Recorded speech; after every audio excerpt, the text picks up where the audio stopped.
Ordinance के मुताबिक 3 रुकनी committee होगी।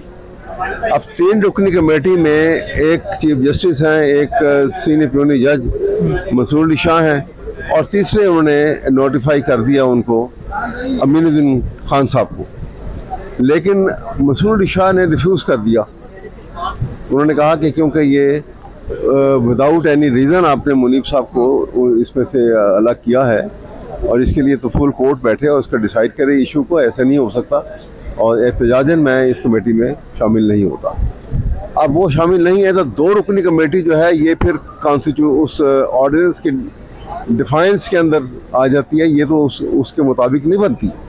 और अगर ये कमेटी जो है ये not in accordance with ordinance है तो फिर इसको बेंच बनाने का भी जो है अख्तियार हासिल नहीं है इस कमेटी को, ये 2 रुकनी कमेटी को, क्योंकि जब इसकी रिक्वायरमेंट 3 रुकनी है तो फिर तीन ही मेंबर होने चाहिए उसके लिए।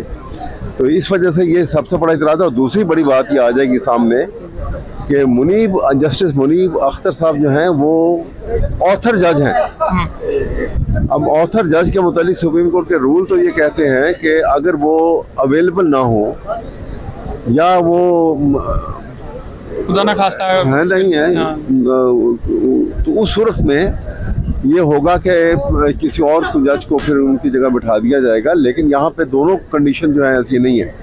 ही इज़ वेरी मच जज of supreme court, he is available.